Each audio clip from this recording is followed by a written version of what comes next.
Welcome to Democracy-ish. I'm Danielle Moody. And I'm Wajat Lee. And congratulations during Pride Month, Danielle. Your peoples, and by extension, your peoples, because it's never limited to just one group. Mhm. You're losing rights. How do you feel? And sorry, I lost my voice because I've been surrounded by 800 kids, but I have some chai. So if you can tolerate RFK not being a friggin' doctor and destroying our kids with anti-vax experts and his interesting voice, hopefully you could tolerate me. So here's the thing, folks. I just want to say, how am I feeling? I feel like I wish that I didn't turn on any alerts today and kind of just hung around in my bliss of Mondami and the last weekend of Pride. But I, of course, get a text message from a man that's supposed to be on holiday with his family and says, "Hey, I got an hour. We could still do the show tomorrow if you want to." And I'm just like, aren't you supposed to be taking the day off? Exactly, Jenny. He is supposed to be taking the day off. Don't you people take breaks, says Gus. No, these people don't take breaks. No breaks when the SCOTUS is breaking our constitution and Trump is breaking the country. So, why exactly? Was you're supposed to turn your phone off, but folks, we're here. So, here's where we are. We got a lot to get through. So let's give our hardest working child of immigrants, Wajahat Ali, a round of applause with his sore throat for showing up today. We're going to start out, Waj, before we descend into the nightmare that is the Supreme Court of the United States. Yes.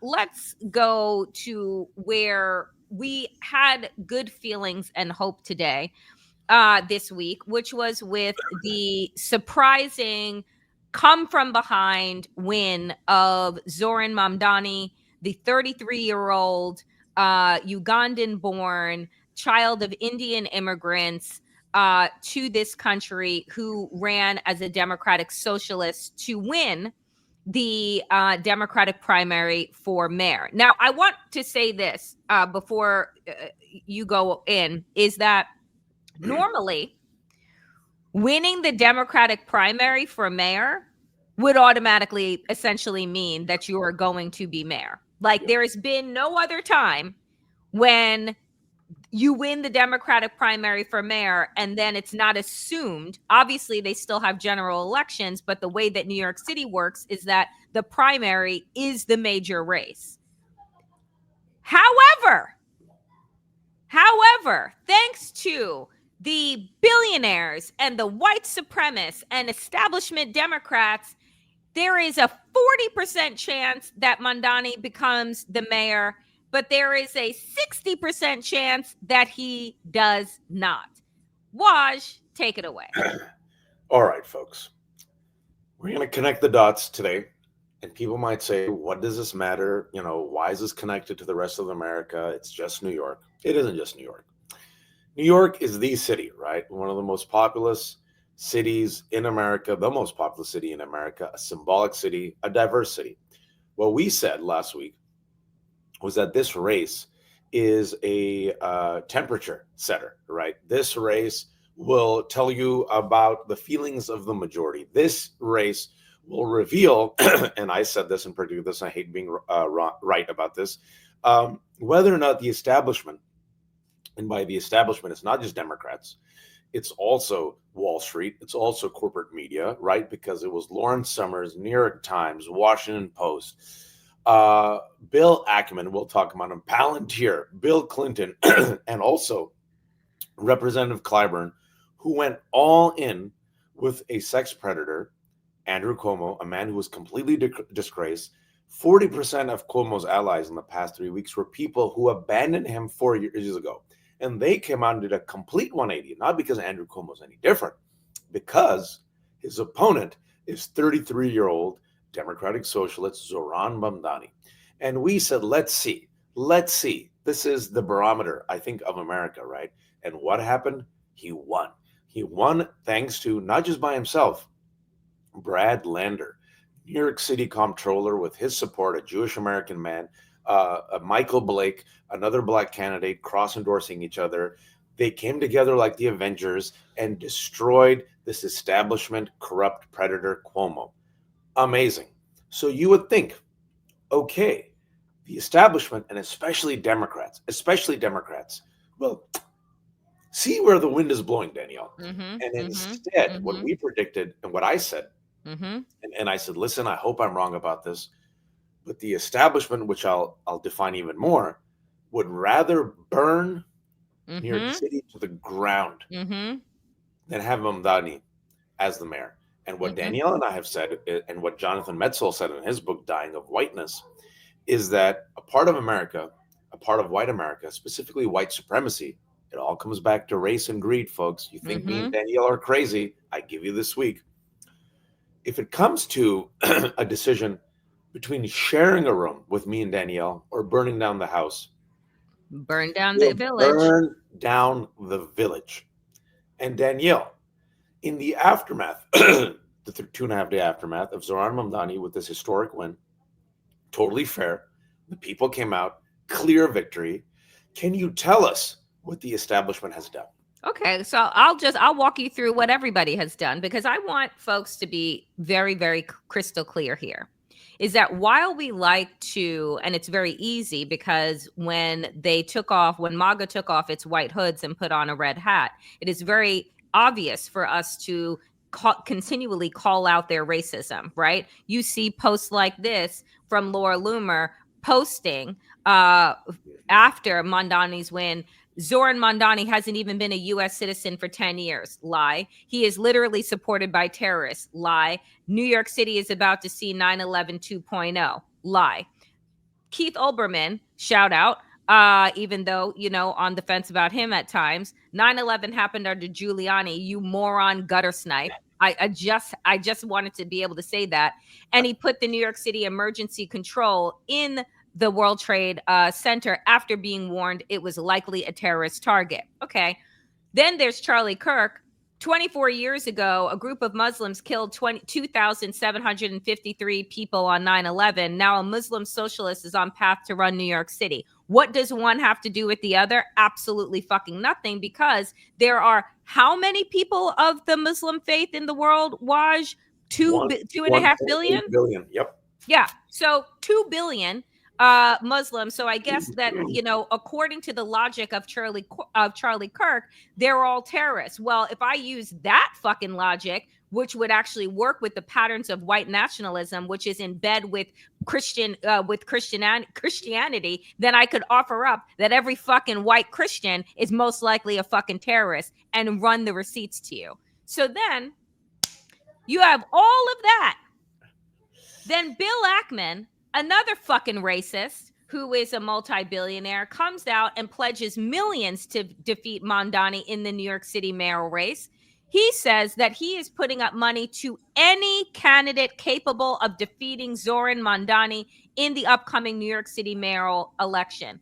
Ackman also, with his affluent associate, is prepared to invest hundreds of millions of dollars into the campaign of a suitable candidate. He believes that the potential benefits of running for mayor in the next 132 days outweigh the cost in terms of time and energy. So here's what you need to understand, because that's first off the Republican piece, right? The Republicans, and Ackman is in bed with everybody because billionaires are pretty much like whores, right? They'll fucking sleep with anybody so long as they get some play. It doesn't matter. They have no allegiance whatsoever. But so you Did, say to did you yourself, see? Did you see the Andy Ogles post from Tennessee? mm-hmm.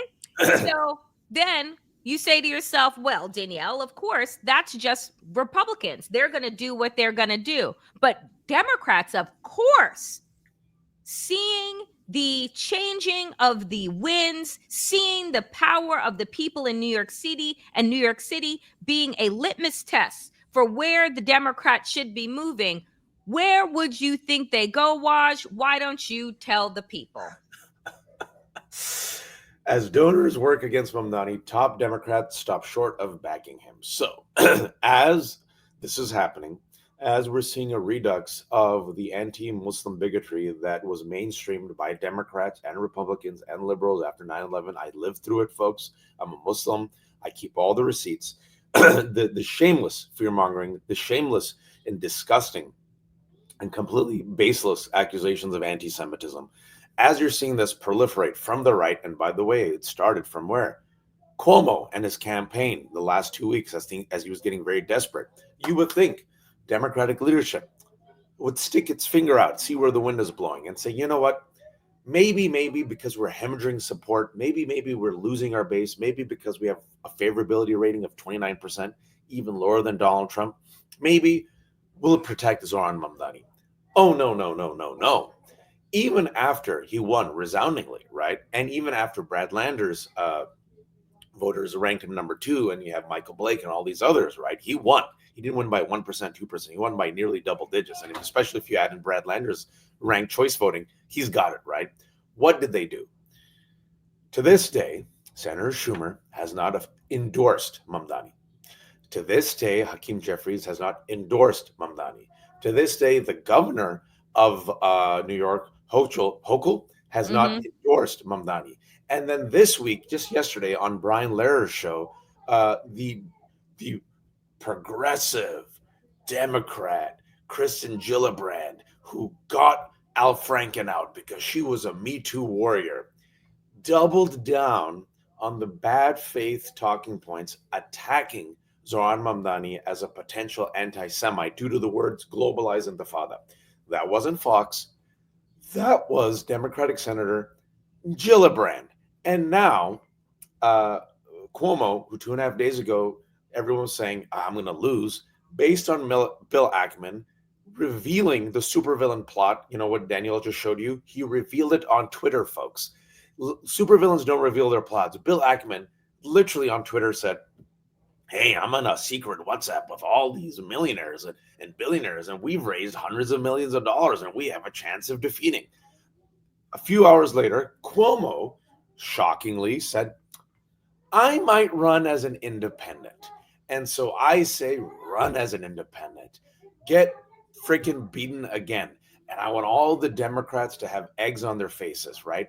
All these major New York Democrats have thrown Mamdani under the bus. And not just them, also some, Richie Torres, a few others, right? Instead of going and helping Mamdani, right? You have them kind of trying to destroy Mamdani. And who did they do this to a few years ago? There was another upstart person of color who defeated a well-known establishment head and came back from a 2-digit loss. And the Democratic Party tried to throw her under the... Who was it? AOC. And who supported Mamdani? AOC. Danielle. Here's the thing. Like we lay out the receipts here because what is incredibly important is to understand that we're fighting a war on multiple fronts. That's right. Right? And this is the thing that I want people who listen to Democracy-ish and listen to Waj and I on our separate shows and platforms is that we are fighting a war on multiple fronts. The establishment does not want the people to win, and Republicans don't want the people to win. And so understanding that there is no party that is aligned with your values and your vision, that it is going to be a people-powered movement that is going to stop fascism and that is going to stop the hyper-capitalism that drives the status quo. It is going to be up to us. And those of us that have the ability to back the representatives and voices of people who are aligned with the people and not aligned with power. And what we can see, and I said this today on Blue Sky, I said, I have not canvassed for anyone since Obama. And I will tell you that I will do everything on and off microphone over the next 132 days to ensure that Mamdani wins. Because anyone that the establishment is against and that billionaires are flooding hundreds of millions of dollars to take down, that's my fucking person. And that's the way that all of us need to understand. Stop begging for Hakeem Jeffries and Chuck Schumer to do a fucking thing. Stop begging for these establishment Democrats to show up and be resistance fighters. Stop begging for these people to see us and care about their constituents, because they do not. We are in it with each other. That is why I continue to say we need to link arms. That is why I continue to say that they put up these fissures to make us fight like crabs in a barrel over the scraps that they leave behind. And it isn't just MAGA. It has been the establishment Democrats that have enabled, right, the devil-like Trump to be at our doorstep right now. Donald Trump wouldn't have had a hope and a prayer had Democrats not seen that he was a joke and also taken his fucking money over decades, which they all did, including Hillary Clinton. So, folks, like this is real talk today, particularly as we're about to move into. And I would just want to play. I want to play two facts. Let's put this up there. Tell them this. This is the point. There you go. So Reckler, who donated $250,000 to a super PAC supporting Cuomo, expressed hope that the former governor and Mr. Adams, who is running in the general election as an independent, would not split the centrist vote. I pray to God that they do. Go ahead, right? Run Cuomo. Cuomo can't win, so maybe next time he'll run as fucking Big Bird, right? Because again, what does that show the voter? You have no integrity. You have no morals. You have no fucking values. And if your sexual predatory behavior wasn't enough, switching parties to try and slime your way onto the ticket should show New Yorkers every fucking thing that they need to see about how disgusting Cuomo is and how disgusting these billionaires are, that they think that they can buy our voices because that's what they want to do. But look at that. Can you read that final quote? You want to have a leadership that speaks to what New York is. It's the capital of capitalism. I'll repeat that. It's the capital of capitalism. They're revealing their true colors. The masks are off. The hoods are off. The monopoly man with the top hat has taken off the top hat and the cane and thrown it and told you who he is. They're telling you, folks, this is as clear as it gets, that they're willing to burn New York City to the ground, right? They're willing to burn their party to the ground. They're willing to give two middle fingers to the people of New York and say, oh, you voted for Zohran Mamdani? Okay, let's rehabilitate Cuomo and let's rehabilitate Turkish delight Eric Adams. And we'd rather have these two frauds run the most beautiful, vibrant, most populous city at the expense of the needs of the working class and the majority, and we'll ignore your needs and do whatever we can with our money, our power, our weight, our establishment to crush you, right? It's just like what the DNC did. Shut up about Palestine. Shut your mouth. What are you going to do? You're going to vote for Donald Trump? You're going to vote for us. You know what people said? We're not going to vote for either of you. 18 million people who voted for Biden stayed at home. You think people aren't going to get radicalized, Danielle? Even Danielle said right before I joined on, I said, you know, Danielle's been on it for a while now, like the last couple of months. She goes, I think I'm done with the Democratic Party. But seeing this week, and it isn't, you know, before we talk about Zohran and, you know, capitalism, right? It isn't because Zohran's Muslim or South Asian. I was talking to Qasim Rashid last night. I'm supposed to be on vacation. Qasim was up. I don't know if you saw the Danielle. I love Qasim. No, I didn't see. Qasim was up at 12 o'clock. And I'm like, Qasim, what is wrong with you men? I'm like, Qasim, I saw you do a Blue Sky post. I'm up too. You want to talk for 20 minutes as two Muslims on Mamdani? He goes, I'm tired, putting my kids to sleep. Okay. So we talked about it, and folks, go watch that conversation, right? Because as this is happening, this ain't lost on us. This has been happening for 24 years. Intifada, 9/11, terror attacks. The same shit happened to Mahmoud Khalil. The same stuff is happening to pro-Palestinian activists. The same stuff is happening. It's all connected, right? And America normalized it due to the war on terror, and you got the hazing of Muslims and Arabs. You got this disastrous war that left generations traumatized in Iraq and Afghanistan. And because the boogeyman was Muslims and Arabs and everyone who looks Muslimy, America said, all right, Patriot Act, that's fine. America said, okay, Department of Homeland Security, that's fine. America said, ICE, yeah, we need it. Now look at ICE. And we kept saying, you're fine with it now because it's us. This will be used against you. You're fine with it now because you're perfectly content giving up your liberties for the feeling of safety. Our existence makes you uncomfortable. It was Donald Trump who then played on Islamophobia. And how did he attack Obama? Danielle, can you remind me? Birthright citizenship. Anti-Black and anti-Muslim smearing. Donald Trump, what did he run on? What made him like just with the base? Muslim man.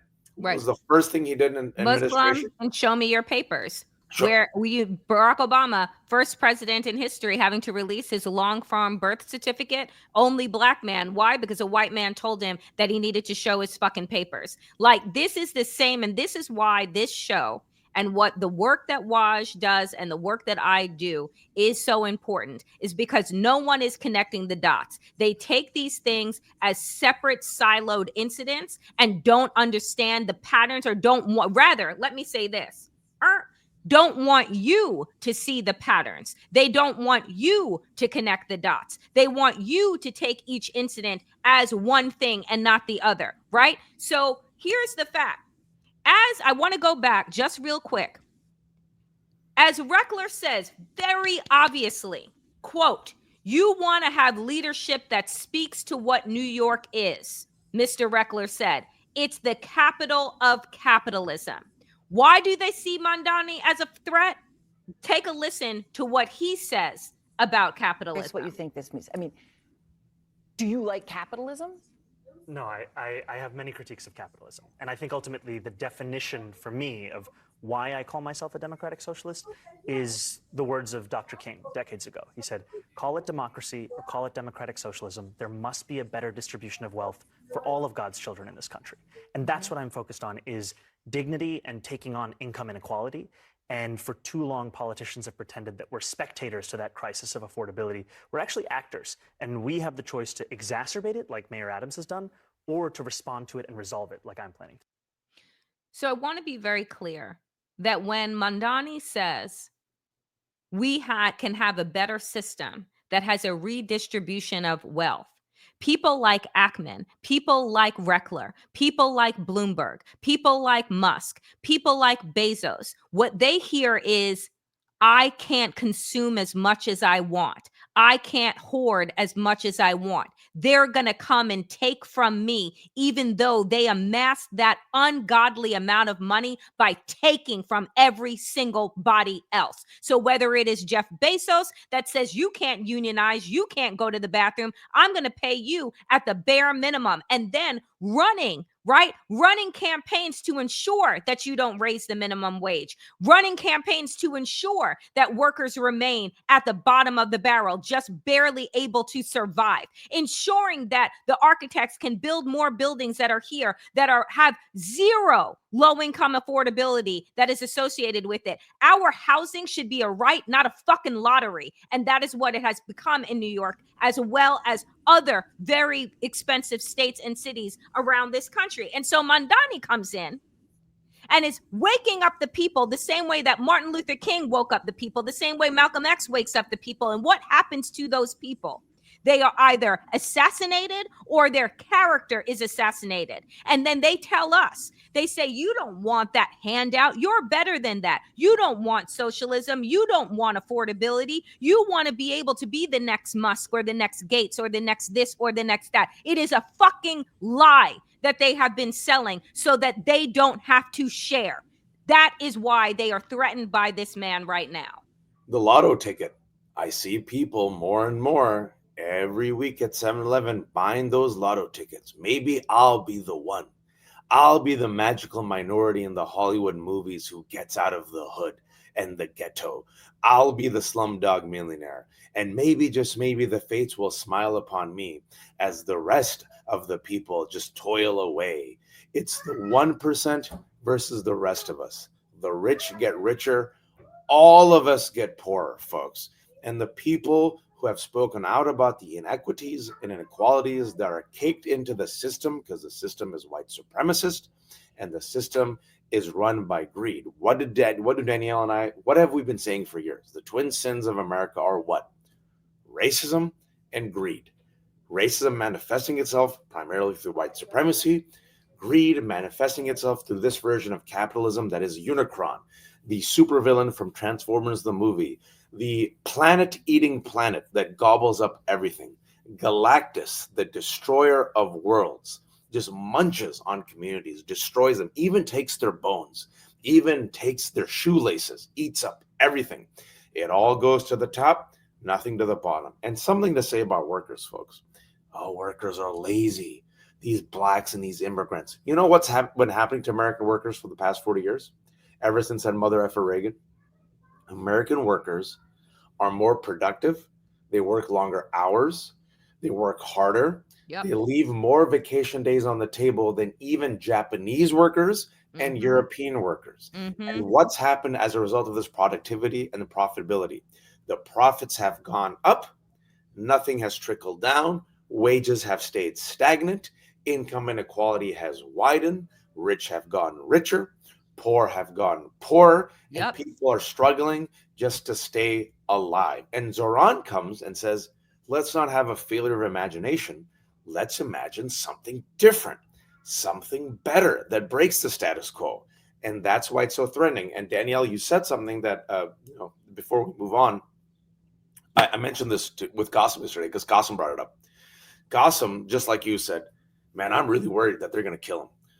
And he mentioned Edgar Evans, he mentioned Malcolm X, he mentioned Martin Luther King. And I said, Qasim, I'm so glad you brought this up because a couple of days ago this week, the day before his victory, I'm in a couple of WhatsApp groups with, different folks, but some of them are Muslims. And I'm like, guys, if this guy wins, I'm really terrified they're going to kill him. And people said, who's they? And I said, all these right-wing extremists, all these freaks, these hate mongers, all it takes is one person. I give you Vance Bolter out of the news 2 weeks ago. Vance Bolter, Republican, right-wing. Melissa Hortman and her husband and their golden retriever lay in state today. Lay in state today in Minnesota. Lay in Capitol today. Vance Bolter, the white national, his name out of the fucking news. Gone. Are Republicans? Have Republicans been asked to condemn him? No. But it's always the rest of us have to condemn violent actions done by people we've never met. And that's something that me and Qasim talked about yesterday. So it's not just Muslims, also black people, Asians. Republicans haven't been asked to condemn. Christian nationalists haven't been asked to condemn. We don't even talk about Vance Bolter. Democrats, if I was a Democrat, I'd put Vance Bolter in the news 24/7. But what have they done? They've put the cannons on Zohran Mamdani, their guy who just won the primary. And my fear is, and I still have this fear, folks, as a result of Cuomo and Democrats spending this money in the past 2.5 weeks, the racist ads, another report came out that now there are credible threats against Mamdani's life. So the fact that Qasim said it, then I said it, because I don't want to sound hyperbolic. I'm scared for Mamdani's life. I mean, here's the thing. I was scared for Barack Obama's life. I'm scared for anybody's life who is not white, who is not who speaks out and awakens the people. The thing that you have to understand, and this is why I believe in decentralized power, and this is why I actually am very close to being like, you know what? I may not like all of the things about the Democratic Socialist Party, but I sure as fuck know exactly what I don't like about the Democratic Party, and I don't want to be an independent. But the fact of the matter is that decentralized power ensures that if you take out one person, right, that the movement continues. We have to understand that this movement is not just about Mamdani. It is about awakening the people to their power and recognizing that you have been hoodwinked, you have been bamboozled, you have been lied to, right? And fed this lottery style mindset that if you just get one more scratch off, if you just work 80 hours a week, if you just keep your head down, that somebody somewhere will notice you and one day you'll be able to afford that house that is now at 7.2% interest rate because you can't get a fucking mortgage, right? Like, because all of the big corporations are buying up low-income properties and then just selling them, right, well above market so that they can make a profit. Folks, all of it is connected to keeping the people meek, to keeping the people oppressed, to keeping the people silent. And anybody that has popped up over the course of the 250-year project of America that has broken out and said, we don't need to be beholden to these oligarchs, they lose their lives. Their lives are taken from them. And that is a warning shot to keep the rest of us, to put the rest of us back in line, right? To keep our heads down and keep grinding ourselves to death for their benefit. Yep. So I want to say, real quick before we move on, I just want to show this because CNN, they don't even understand how fucking stupid they are, right? You went to where I was talking about. Great. You are interviewing Zohran Mamdani, you're asking him about capitalism and, oh, are you a capitalist? And he's saying, I have issue with capitalism in the same way Martin Luther King had issue with capitalism. And right as they finish this interview, folks, I shit you not. Well, Assemblyman, thank you very much. We appreciate your time. Obviously, right now, center of discussion in the Democratic Party. And tomorrow on CNN, New York City Mayor Eric Adams will be on the lead with Jake Tapper. That will be at 5 o'clock. And next, we take you to Venice, where capitalism rules with Jeff Bezos' $50 million wedding. Where capitalism rules with Jeff Bezos' $50 million wedding.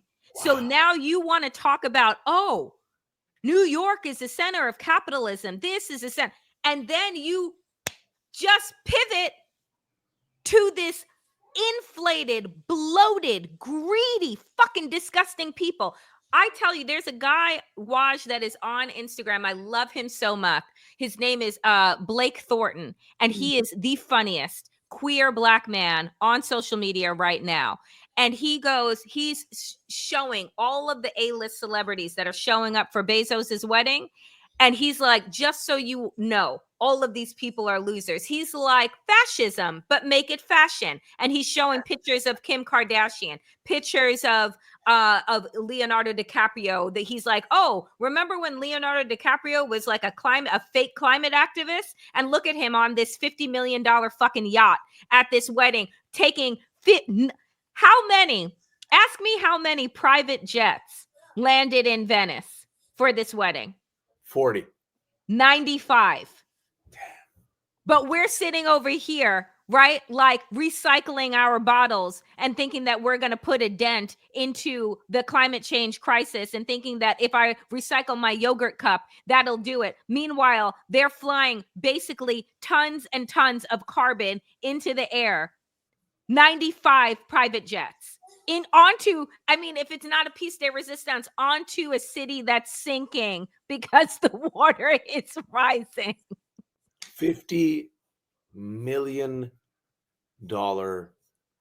wedding. And all the billionaires came.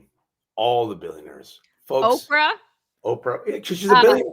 Oprah, Gail, space. This was a voyage. Don't call it a bitch, miss me with it. Okay?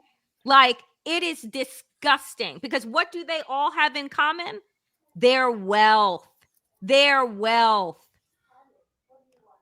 It's a big club and you ain't in it. And I'll say another thing, because since we're keeping it spicy, there's going to be more Luigis. And the people will be behind the Luigis, sadly.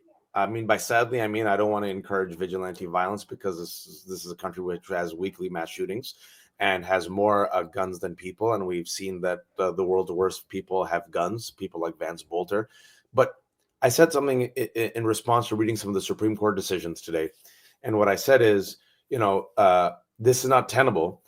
Justice Roberts has single-handedly destroyed the reputation of this institution, which is supposed to act as a check and balance. And there comes a time when the people finally say it's enough. We haven't gotten to that point yet, Danielle, but this is what happens with power. It also becomes very arrogant, and it assumes the people will just go along with it. They'll go along being screwed. They'll go along being stepped on. They'll go along being choked. But there is something in America, folks. Something in our DNA. We were born out of revolution, the Tea Party, right? Something in us, like it just is, it's part of the narrative that you can't tread on me. And we've seen this incremental steps towards progress and equity, whether it comes through violence or civil disobedience, right? Or nonviolent resistance. There's something there, the No Kings rallies. And the billionaires, and specifically the establishment, which includes Democrats, thinks, Danielle, that will take this forever. And I think, being a student of U.S. history and just knowing a little bit about my people, people get really cynical. This is close to breaking, Danielle. Oh, yeah. So, speaking of breaking, and you brought them up because this was the breaking news today. I woke up to this news, and I don't know about you, Wash, but I said, wow. had the Supreme Court passed this kind of obscene decision 40 some odd years ago, you and I would be detained. Oh, yeah. Because our families are immigrants to this country. Yep. Our families became naturalized citizens. Yep. And I believe that what is next on the hit list for this Supreme Court and for this white supremacist project, for this white delusional project, It's all connected, folks. is going to be denaturalizing citizens of this country. And then what happens? And so I don't know about you, Waj. I got on the phone today to my mother and I said, it's time. We need a plan because they pull your citizenship and we don't have any recourse, right? Like, we got to figure out a plan. We're not riding this shit out. And So folks, please speak to what happened. Please speak to what happened. I mean, it's twofold, right? Because the Supreme Court and a 6-3 decision with the conservative majority backed Donald Trump's request to scale back, right, the nationwide injunctions that were passed by judges that were blocking the administration's ban on automatic citizenship, which, by the way, is guaranteed thanks to the 14th Amendment and the Constitution, right? And they want to restrict immigration because Stephen Miller's plan is to make this a white nation again, right?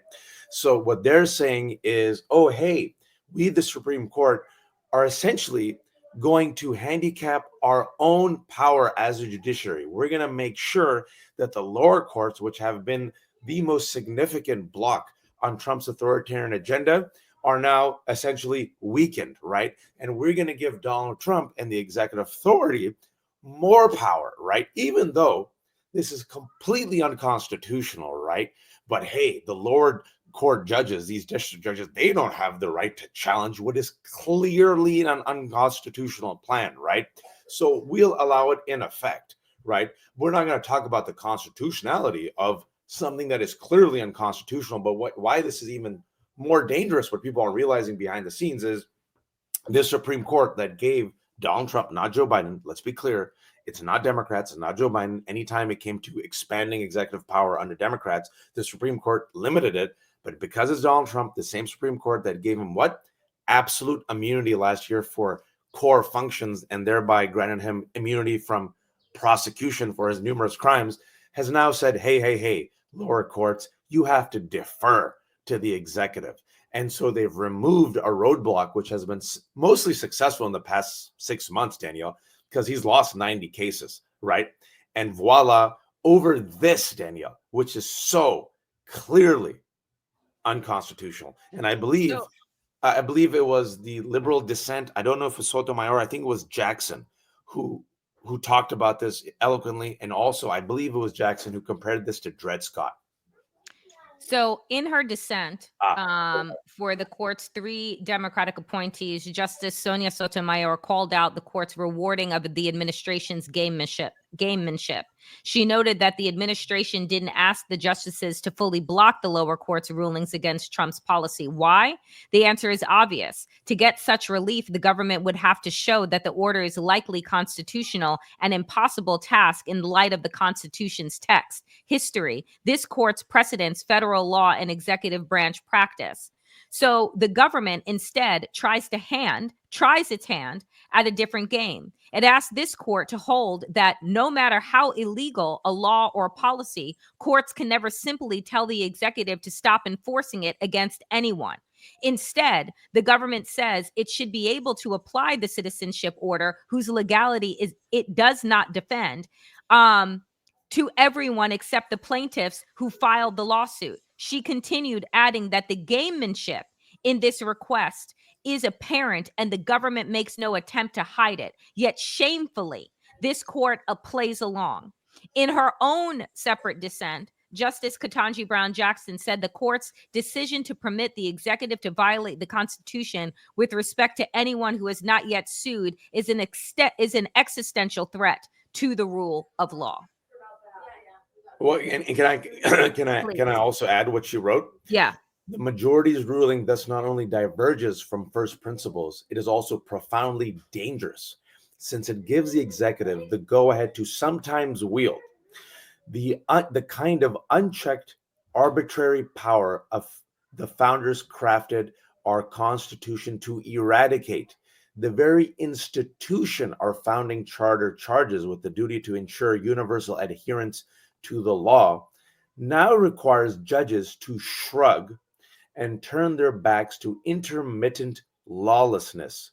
With deep disillusionment, I dissent. I again, I will say this, that I am a child of immigrants. My family came to this country in 1970. My mother became a citizen of this country 2 decades later. And my sister and I would not have been considered citizens of this country if this Supreme Court existed 40 years ago. And it is obscene to think that this Supreme Court is moving in lockstep with this white nationalist project and giving you some bullshit read around of the rules that they don't even care about. And so I say that when you recognize that the country that you're living in is no longer bound to the Constitution that it was supposed to be bound to, what recourse, Waj, do the people of this country then have? Because I am telling you, we ain't voting our ways out of this. I have said that for the longest fucking time. We are not voting our way out of this. That this court, right, in this week, in this last week of Pride, in this week of Mamdani, in this week of Bit of Hope, is saying to you that your voice, your vote, your legalized pathway, we are blocking. And so there is only so much pressure. There is only so many obstacles. There are only so many no's that a nation formed in rebellion will be willing to bow their heads to. So this, to me, is a gunshot in the air to our Constitution, to our republic, and the people must answer. The Supreme Court, since last year, has made it clear to anyone who wants to open their eyes and be, as Danielle says, woke, is making it clear that they're following the unitary executive theory, which they believe means the Constitution allows for a strong man, a powerful executive, a commander-in-chief to rule over us like daddy and king, the words that are now used openly by the Republican Party to define Donald Trump.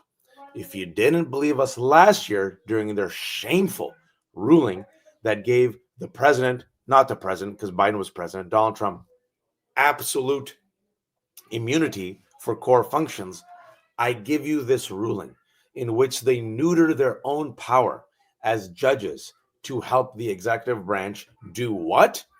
Strip away citizenship from the rest of us. And speaking about how it's connected, Andy Ogles, the racist representative from Tennessee, what did he threaten Zohran Mamdani with yesterday? Daniel, tell him. What's a deportation? Strip him of his citizenship and deportation. On the grounds of what? Because he's brown and he makes them uncomfortable, right? Got it. And if you don't think this is the plan, folks, if you don't think they're trying to hijack us back to, I've been saying this for years, 1953, before Brown versus Board of Education, people said, watch, this is the world's worst, I told you so, folks. Me and Daniel get no joy from this, right? Our batting average, like we've been saying for 3 years, we'll put it up against all these experts. We've been wrong a few times. We've been right a lot because we understand how they think. You have to understand racism and greed to understand this country, right? In addition, during Pride, right? Pride isn't over yet. Today, I want to talk about it real quick before we talk about the attacks on women, right? So attack on immigrants, wink, wink. Attack on Muslims with Zohran Mamdani, wink, wink. All right, also got to go after the gays. So what do? Mahmoud versus Taylor. Parents now, according to a 6-3 decision, families are entitled to preliminary injunction, meaning school must pause enforcement of lessons while the case continues. What lessons, Danielle? Parents now have the ability to opt out children from lessons involving LGBTQ topics in public schools. Take your fucking kids out of school. Put them in fucking private school. This to me has been, people don't understand. This is why I became a teacher, because schools have been the battleground for justice since the beginning of fucking time. First, we had to remove prayer from school. We had to remove indoctrination from school in so many different ways. We desegregated schools. Then they wanted to bomb schools and spit on kids. And now you are here. And who are they using, Waj? Who are they using in the same way that it was an Asian woman that overturned affirmative action? Who are they using? Sorry, folks. Sorry to be the bearer of news. Muslims in Maryland. And if you've been following this show and reading me, I've been on this for 4 years, warning not just some of these Muslims. I know some of them, and they're angry at me. Majority of Muslims are against this, by the way. Majority of Muslims went for Harris. But for 4 years, Danielle, on this show, I've been telling Democrats, pay attention to the attack on CRT. Pay attention to the attack on DEI. As Danielle was saying, pay attention to how they're using schools. Pay attention to what's happening in Loudoun County. Pay attention to the Glenn Youngkin race. Pay attention to parents' choice. Pay attention to how they're demonizing LGBTQ, specifically transgender, and using that with parents' choice and coming after kids. Folks, this is going to activate the lizard brain of otherwise educated, smart people and make them completely unhinged. You need a response. You need a robust defense. You need a better counter message. And what do, Danielle? Nothing. I'm like, what do they do? Oh, well, let me rack my brain for it. Nothing. I've been on it. It's in my community, DMV, right? Loudoun County was a test subject. Bullshit conspiracy. They had Republican operatives on the ground in the DMV, right? They started infiltrating mosques. People like Moms for America, who are also Islamophobic. And someone sent me a recording because a friend of mine came to the khutbah, a Jummah khutbah. It's the sermon on Friday. And he's like, holy shit, man. They had this nutty Moms for America racist lady. They gave her 7 minutes after khutbah. And she came in and she said, we might have certain disagreements, but we both believe in God. I'm a Christian and we're parents. And guess what? This is what they're doing to your kids. Essentially, they want to make them gay. People don't know any better. And they're like, oh my God, they want to make my kid gay, right? And then you saw all these Muslims with the lizard brain, not realizing, and I want to bring it back full circle. And what I kept saying, and I wrote about it in the New York Times, gay people didn't ask me to write this. I didn't look for any flowers. I got hate. I got so much boycott. I got people who knew me. Imams who knew me threw me under the bus because I said the stupid letter that you wrote last year, right before Pride, throwing LGBTQ people under the bus and siding with these nutty Islamophobes who are hiding their anti-Muslim bigotry, preying on you based on religion and fear of gays. It's going to come back and bite us in the ass. I wrote that in the New York Times. Go see it last week. I have all the receipts. I wrote a piece in the Daily Beast 3.5 years ago talking about how they're going after CRT, DEI, and specifically LGBTQ, just like how they went after Muslims and Sharia law. It's all connected. No one listened to me. My own people didn't listen to me. And folks, some of these Muslims, the way racism works in America, as Danielle said, they used Asians to go after affirmative action. You know what they said to the Asians? You're the good one of us. You're the good ones. You'll never be white. Everybody starts to become a little bit more white when they realize that their numbers are dwindling, right? So you get the white Latinos. Oh, you're Cuban. Oh, you look like us. So just don't speak the Spanish and come over with us. It's the reason why all of a sudden back in the 19th century, it was, oh, Irish, we hate you. And we put up signs that said that you're despicable and should live in a ghetto, but our numbers are dwindling. So come with us. And because whiteness is the ultimate goal, right, of people living inside of these United States, is that the whiter you are and the closer in proximity that you have to whiteness, the better off your life is. So when they decide to open the country club doors and they say, psst, Asians, come over here. White Latinos, come over here. You came in the right way, not like those Mexicans, not like those El Salvadorians. Oh, I know that you don't like them anyway. Psst, come over here, come over here, right? They need to broaden their tent, but the pass is, it's not a brown paper bag like in the Black community. You just got to be palm colored, right? You And got to also, be palm colored. and also, the contract is you have to be the enforcer of white supremacy. How? As Danielle said, you have to punch down against another group.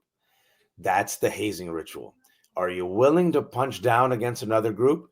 Come on in. But stay at the gates. Maybe you could have a toe inside. You won't be white, but you'll be asymptotic. So Asians, go after the blacks. It's the blacks who are keeping your kid away from school. And as a result, what happened, folks? Asian enrollment, black enrollment in these schools, down. White supremacy used them. And as a result of this ruling, these dumbass Muslims, I know some of them, they're pissed off at me. I said, you have a failure of imagination. You think it's going to stop at LGBTQ. It never just stops at one No, it group. doesn't. My friends who are writers who just happen to be Muslim, have written YA books, have nothing to do with Islam, just have Muslim characters, has said that their books in the past couple of years have joined the ban list simply because one character talks about Islam.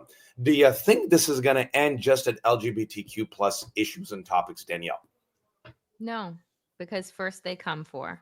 And we are seeing it with a speed and veracity and velocity that we have not seen. And so to close out today, because the Supreme Court keeps showing its full ass, right? What else did they do? Oh, that's right. They have paved the way for South Carolina and other red states to defund Planned Parenthood. Why? Because now they're going to block those needing to use Medicaid funds.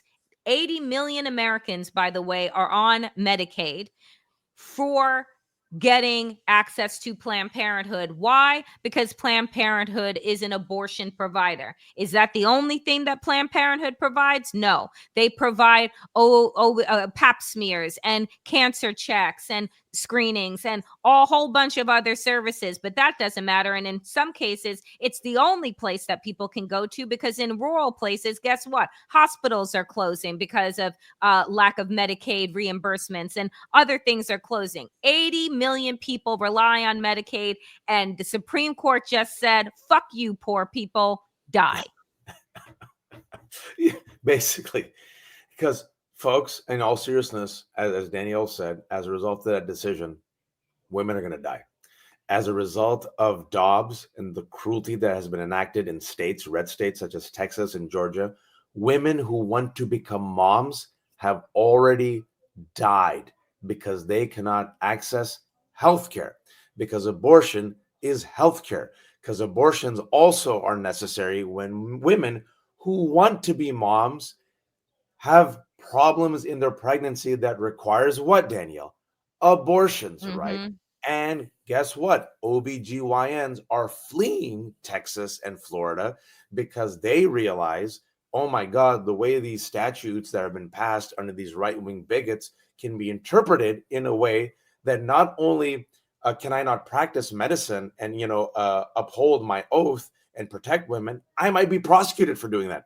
So they're fleeing the red states, meaning these women are even more vulnerable because they don't actually have no. And I just want to, I want to, and we're going to end on another bad note, but I want to remind people of this. You think that these things don't matter. You think that these laws and the way that they are passing them to essentially kill women doesn't matter. Adriana Smith is a Black woman who was said to be brain dead in February in Georgia.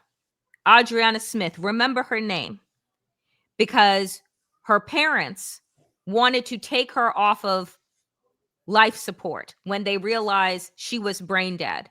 But the state of Georgia forced them to keep her on life support until just about a week ago, because she was pregnant, to force her by vis-a-vis C-section to give birth to a 1-pound baby. against the will of her family. She was used as a fucking incubator, which is an exact scene out of The Handmaid's Tale. It is disgusting. It is despicable. And it should have been on every news station. But because she was a Black woman, it was not. These laws have real life implications, life and death implications. And speaking of death, is this story. A Canadian citizen dies at ICE detention center in Florida. How? How does this man die from cardiac arrest in an ICE detention center? He's a Canadian citizen, folks. How does this happen?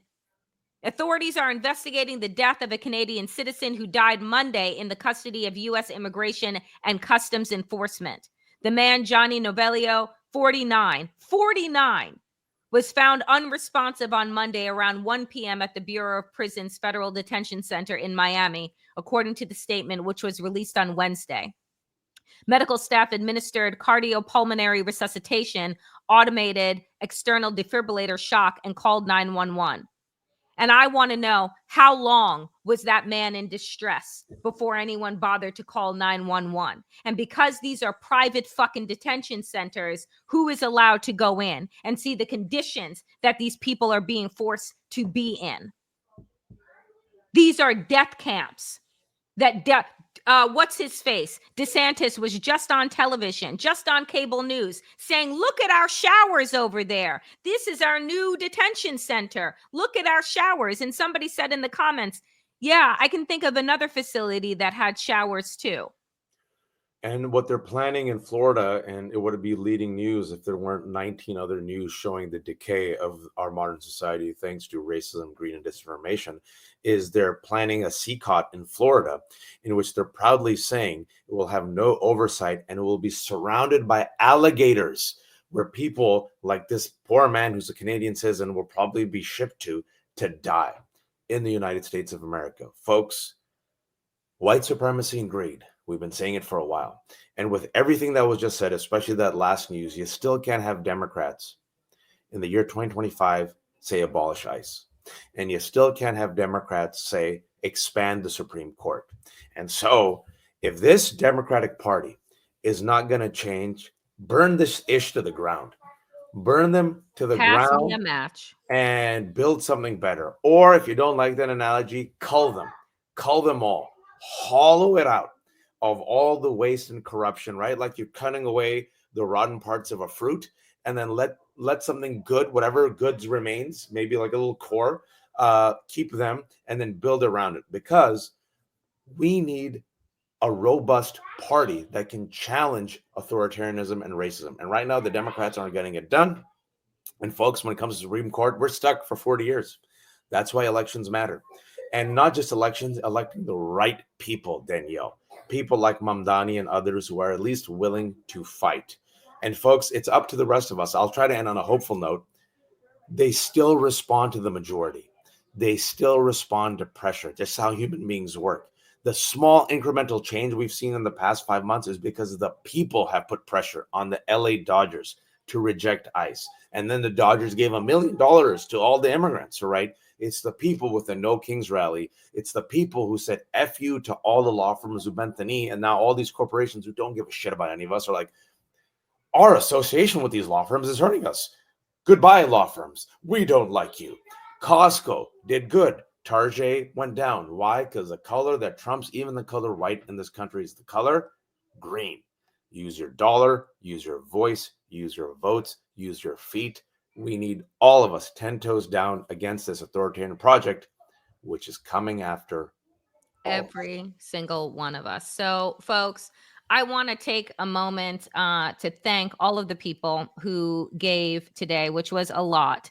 Demetria for your $10, Jules for your $30, Bonnie for your $9.99, Electron for your $149, Valerie for your $19.99, T-Gal for your $2.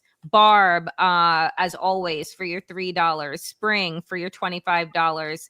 Ernst for your $10. Carmen, a child, for your $10. Jenny for your $10, and Snow for your $5.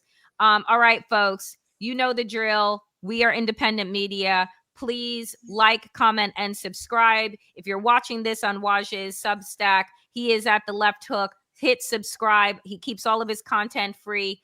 You can become a paid subscriber. My Substack is the Damn Digest. I keep all of my content free. Like, subscribe, and consider being a paid subscriber. Consider being a super sticker, giving a super sticker and a super thanks. Waj, go enjoy the last bits of your time with your family. You just got $5 for your chai fund from Tiger. Thank you, my dear friend, for being a comrade in arms. We will get through this together. We appreciate every single one of you. Find some joy this weekend. Do something good. Celebrate the last weekend of Pride. Get out there, dance, spin in the streets. Fascism will not win so long as we have voices. Be well.